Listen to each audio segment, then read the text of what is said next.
Hello. Last time I believe we talked about the interest and compounded interest that's involved with mortgages and credit. And what we're going to look at now is what happens when we are collecting interest or trying to save to get annuity. So let's just kind of look at that. It's kind of going the other direction, but it is very closely related. Now, before we get too far into it, just a notation, because otherwise you're going to get your answers wrong. On page 534 of the textbook, they point out that they round up. Because if you round money, if it's part of a dollar and you round it down, then you might end up being slightly short. And so you're going to want to end up rounding it up to the next dollar amount. So always round up when you are calculating these payments. Particularly, it says that for annuity payments. Round up for annuity payments. So now let's look at what annuity payments really are. On the value of annuity, there is a deposit, P, made at the end of each year for an annuity, and that pays an annual interest rate of R, which is again in decimal form, compounded once a year. Then the value of the annuity after T years is. A is your value. It's kind of like your amount, right? P is your periodic deposit, though. It's not principal like it was before. It's how much you are putting in at the end of each year. R is your interest rate, and T is the number of years you're going to leave it there. Now, this one is just once a year. The interest rate is compounded once a year. So I have in very small print, but I have a reminder down here of what that formula is. And here's an example of where it might look like on your homework. It is going to say, find the appropriate formula. Thus far in this lesson, I've only introduced one formula, so why isn't that automatically the appropriate? Well, when you go to do your homework, you will have several to choose from. So how do you know this one's appropriate? Because it is compounded annually. And annually is once a year. Okay, this is the formula for when it's compounded once a year. Now the periodic deposit is P. My interest rate as a decimal will be 0.04 or 0.04. And 30 years is T. So I have A is equal to 8,000, bracket, parentheses, 1 plus 0.04, of course I could combine those, raised to the T, which is 30, minus 1, close bracket, and all of that is over 0.04. Well, that's an ugly formula. If you're using a real basic calculator, you just want to start here in the middle and just kind of slowly work your way out, add and raise it to the 30th. Take that answer minus 1, take that answer times 8,000, and so on. But here on a graphing calculator, I'm going to be able to put all of that in at once. So first of all, to get a fraction, I'm going to go alpha y equals enter. And that just sets it up for me to type in a fraction. So now 8,000. Now rather than brackets, really brackets were just like parentheses. It's just a second set of them. So I'm just going to use my parentheses to open for the brackets and then open for the parentheses. 1 plus 0.04, close for the parentheses, raise it to the 30th. I have to use the right arrow key to get out of that exponent. Minus 1, and then close for the brackets. Hit my down, and then put 0.04. And before I hit enter, I just want to double check 8,000, 1.04 to the 30th minus 1 over 4. So, all right, so that should do it. So now I'm going to hit enter, and what we see is the amount over here. Now, it says find the value of the annuity. One more time, depending on what it tells you to round it to, now the value is going to be $448,679.50. However, if they ask you to the nearest dollar, this is different than what I just mentioned. When you are calculating, let me back up just so you can see that again. when you are calculating the payments needed, which is a different thing. When you're calculating the payments, we're going to round up. Otherwise, you're going to round to what they tell you to. So here, this is going to give me $448,679.50. $448,679.50. Now that's the answer to part A. But look at part B. Part B says find the interest. So what does that even refer to? Well, in other words, the amount that it's worth is certainly more because of the interest rate it's been drawing than was deposited. We deposited, so for part B, I'm going to take the value of it minus the total deposits.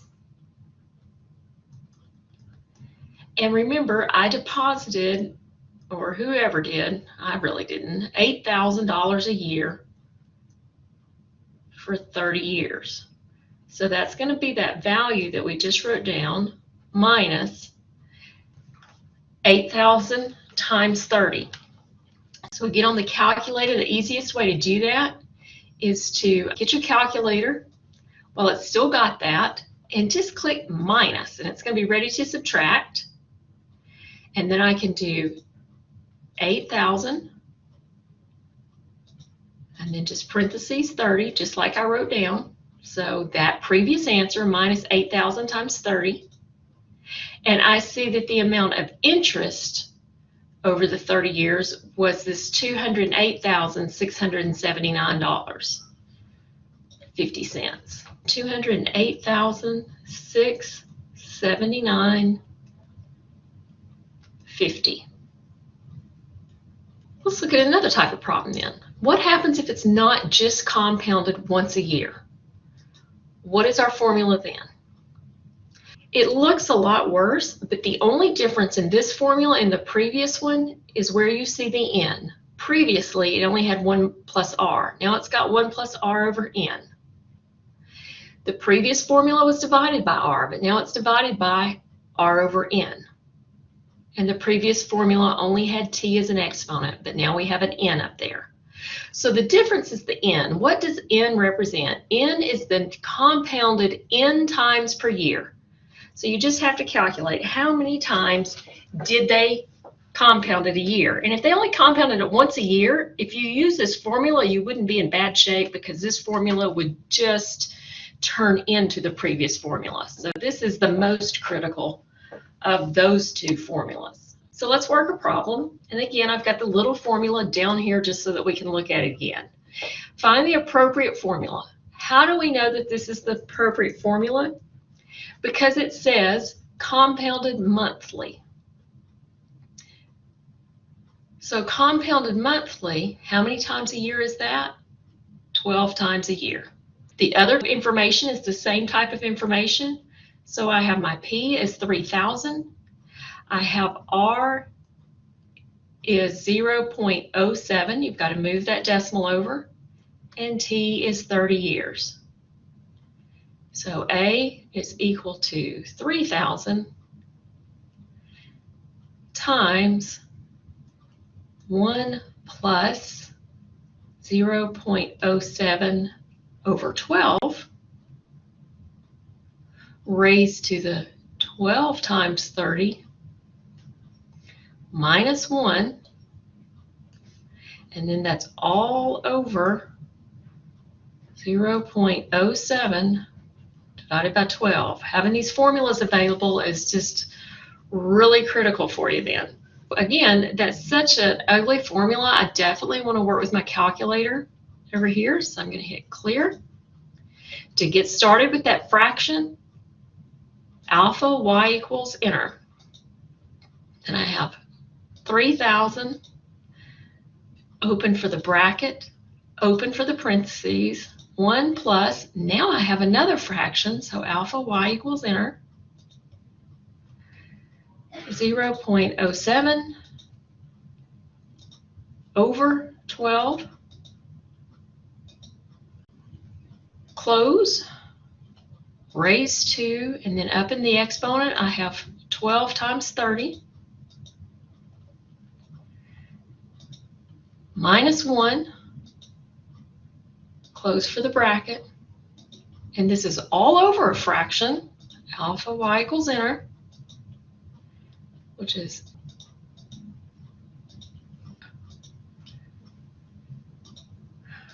so now if you just take a minute and look at it real carefully, I have all of those numbers filled in. So now let's find out what this one's worth. They've been putting in $3,000 a month for 30 years. We're going to put commas in here. We get 1 here and 1 here. So this is $3,659,912 and then approximately 99 cents. 3659912.99. Now that is to the nearest penny, and again, that's different than what they were talking about calculating the deposits. When we calculate the deposit, we have to make sure that we calculate enough in. Find the interest. The interest is going to be the value minus all the payments. The value, which I just calculated, I just write value down so I don't have to write that huge number down again. Value minus the payments, and the payments were 3,000, or the deposits rather in this case, 3,000 that was made 12 times a year for 30 years. So again, while that big number is already in your calculator, we can just take that value and click minus 3,000 that was deposited 12 times a year for 30 years. And then this tells me then how much the interest was. 2,579,000 and so on, so I'll write that down over here. So this one, again, we're going to round that to the penny, so that is 2,579,912 and to the nearest penny 99 cents. The only difference in these formulas was those ends, because it's getting paid more than one time a year, or getting compounded. The interest is getting paid. But now, what if you were trying to make regular payments to achieve a financial goal? And this is particularly the one that we're going to round up to the next dollar. Round up. Regular payments needed to achieve a financial goal. This is actually the same formula pretty much, but it's been rearranged for you. Since it was such an ugly formula, we're going to use this one in its rearranged form, and we're going to remember, since we're trying to achieve a financial goal, we need to round the periodic deposits up, or else we might come out a little bit short. If we're going to get a periodic deposit, that means we're solving for P, so this one's really rearranged for us. Our goal then is how much we want it to be worth. So this time they're giving us A. We have our 7% interest. It's compounded annually, which means N is equal to 1, and they don't have this one rearranged for N equals 1, so we'll just put that in there. 17 years is T. Why would we possibly have a goal that had to be, achieved in 17 years from now? Well, maybe a child is born and you're trying to set aside money so that they'll be able to pay for college or something like that. First of all, you can see there's a large fraction. And then A is my financial goal. That was 140,000.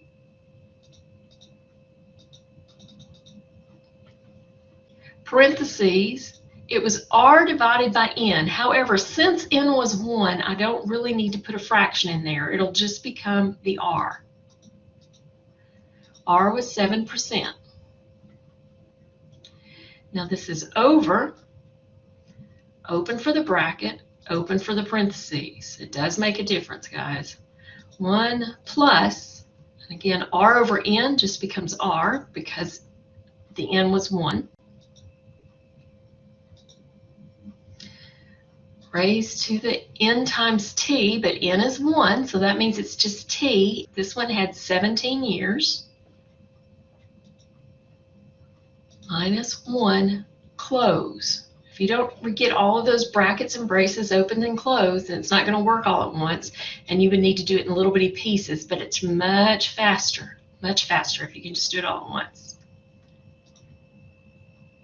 Okay, so this one says $4,539, and it looks like 53 cents, but this is where we're going to use that information given at the beginning, that in this section, they round the payments up to the dollar. So up, first of all, so that's going to make it $4,540.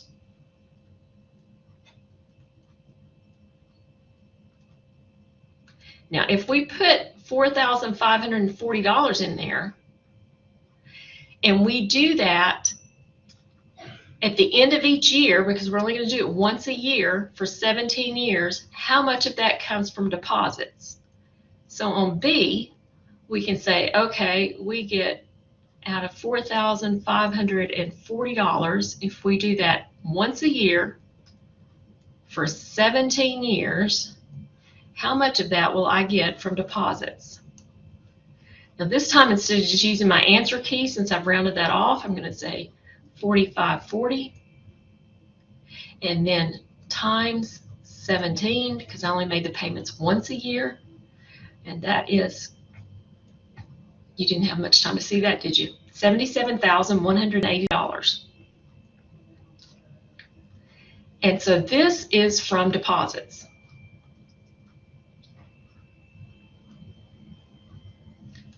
Now, how much of it then comes from interest? Well, the rest of it comes from interest. So I need to take my goal minus my deposits to see how much I'm getting from interest.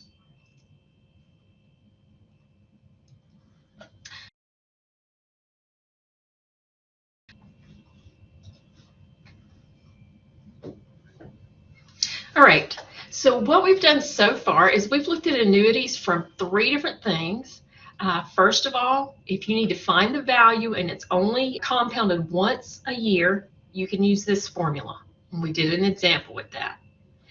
If it's compounded more than once a year, this is the same formula except for these 3 little n's right here. On the other hand, instead of trying to find the value of the annuity, if you're trying to find how much the periodic deposit needs to be in order to achieve a financial goal, you want to use this formula that's rearranged for P. We only have one rearrangement of it, but on the one I did, the N ended up being a number 1. But at any rate, that's to calculate that. However, when you are finding P on this particular one, this is the one where you've got to say round up.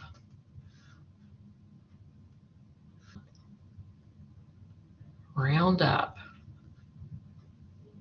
Now we're going to shift gears a bit, and you may be looking at something that's a little bit blurry. It is a little bit blurry on my screen because this is a cut and paste of a sample stock report.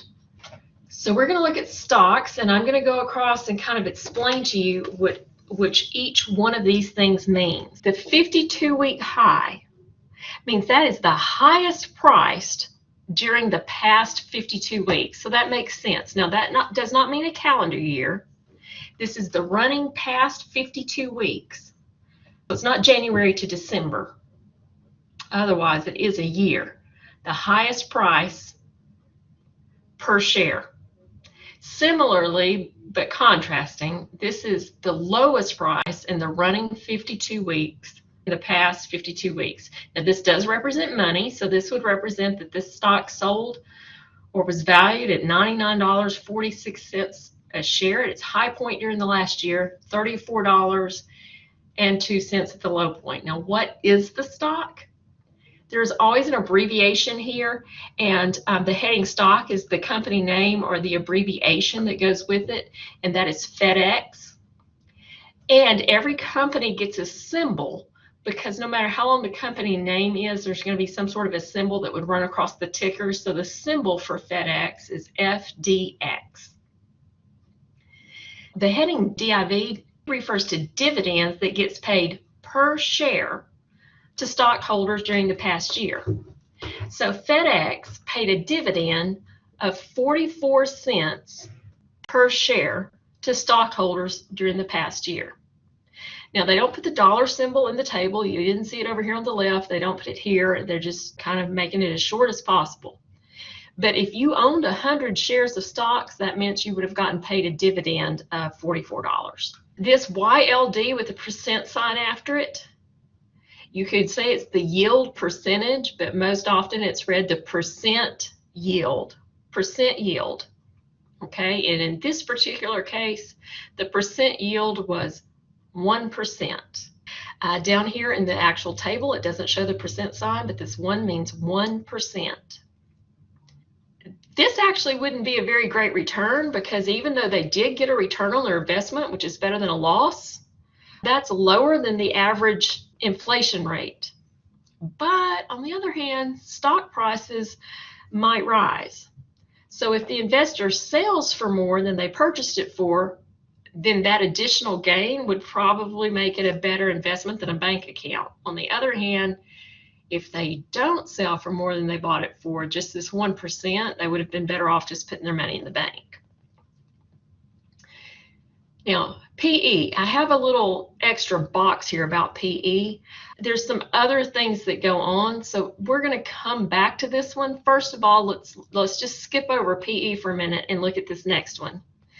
The VOL hundreds stands for the sales volume in the hundreds. That is not over a year. This just refers to yesterday. So how much of this stock was sold yesterday? Since the number in the table is 37,701, you need to multiply that by 100 to find out how many shares were traded yesterday. 37,701 times 100, which actually is going to move that decimal 2 more places over, and you're going to find out it was 3,770,100 shares of stock traded yesterday. Now the high, as opposed to the 52-week high, the high is the high value yesterday. Yesterday, the highest it traded for was $45. The low amount it traded for was $43.47 per share.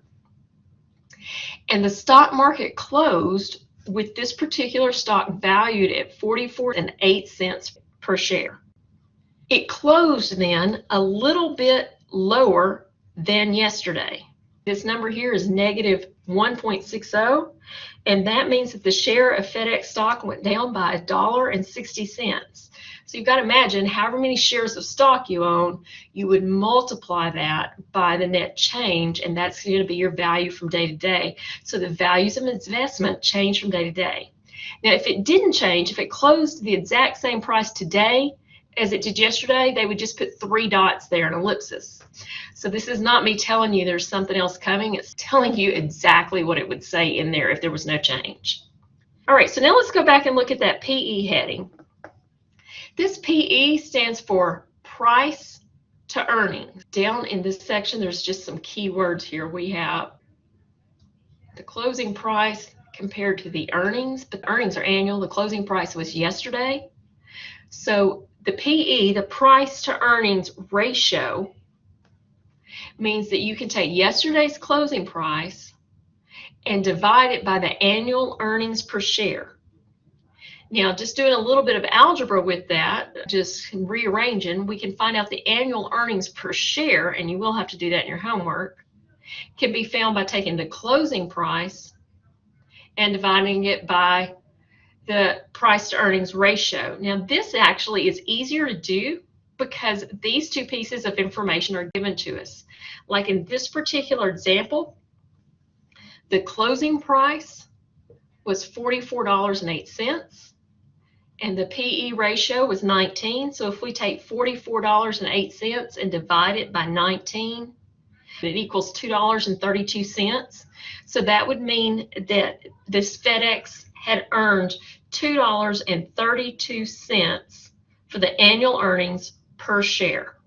And that's really saying that yesterday's closing price is 19 times greater than the earnings. But don't worry too much about that. This second formula, though, is the one that you're most likely to use, because that gives you the given closing price divided by the given PE ratio, and that'll tell you your annual earnings per share. But yet there's a couple of rearrangements about that. So now we're going to take this and we're going to apply it to a different stock report. It'll still be a little bit blurry. I have it split up onto 2 slides because they do ask you a lot of questions. There's a lot of information on that little stock report. So let's just kind of go through.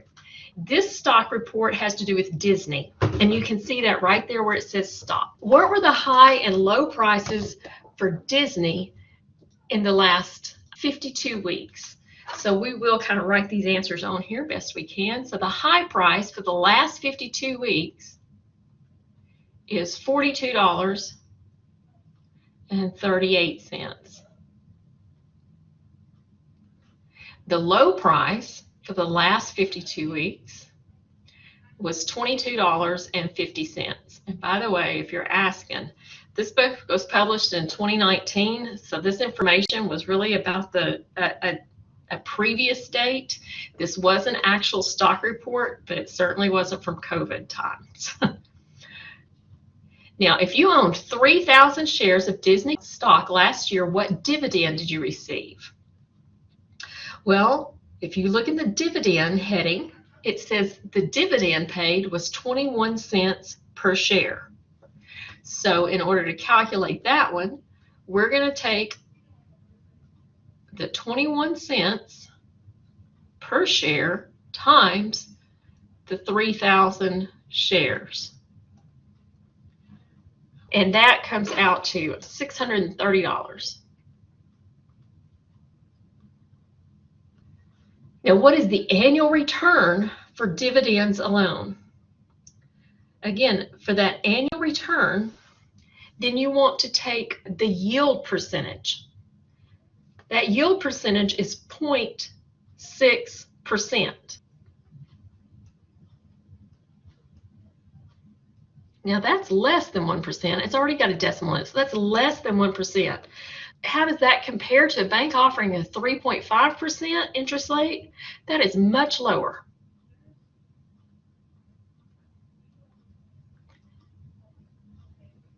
Now, does that mean that whoever had this 3,000, if you've owned 3,000 shares of stock, would you be better to have just had your money in the bank? Well, it really kind of depends on the price that you bought it at. That's a very individual thing, the price that you bought the stock at and the price that you sell it at. Because the Disney shares can go back up in value and they can increase. And once they increase in value, then if you were to sell it at a higher price, you might actually end up making back that money. But just directly based on dividends, it is a lower rate. Okay, we've got the same stock report on the next page, but we've got the rest of the questions. They had A, B, C. Oh, look at these crazy letters. D, and then D, and then D. You know that's nuts, but we're going to go ahead. That's supposed to say D, E, F, G, H, but we're not going to worry about that right now. How many shares of Disney stock were traded yesterday? Okay, we'll just look at the questions. Traded yesterday. Well, the number in the table is right here. 115,900.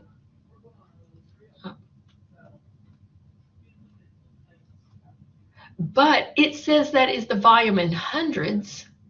So you need to multiply that by 100.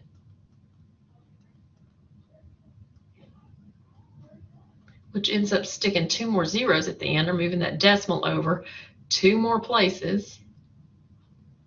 So now if I put commas in there, we see that yesterday they traded 11,590,000 shares of stock yesterday. What were the high and the low prices for Disney shares yesterday? Well, the high was $32.50. Just pulling that directly off the chart. The low was 31.25.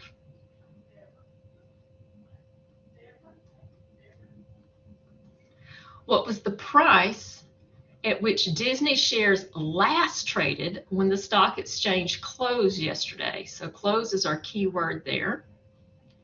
So you look at the close column heading, $32.50.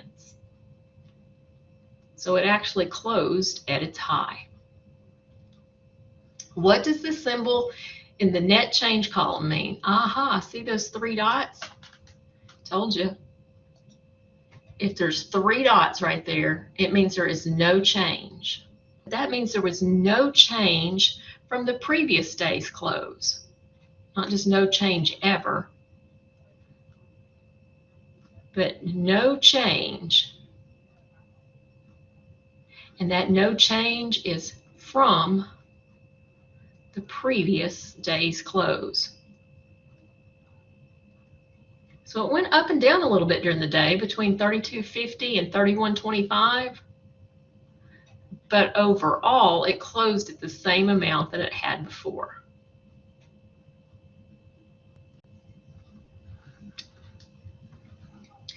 Compute Disney's annual earnings per share. Now the annual earnings, again, this is the way that this is generally used. We're going to take the closing price per share and divide it by the ratio they give us. So that means we have $32.50 for that closing price.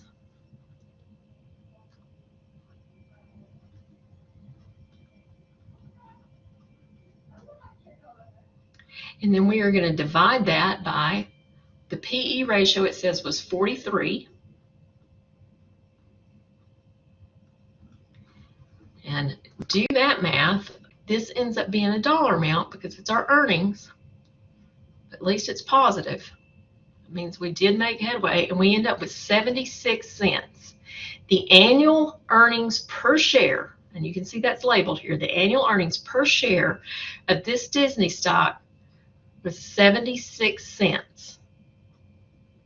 The ratio, the PE ratio, the 43, means that yesterday's closing price, $32.50, is 43 times greater than your earnings per share. So that's an example all the way worked out of how to do that. And that really covers it. Again, what we've dealt with is the stock, and then we've done annuities, whether or not we were calculating annuities.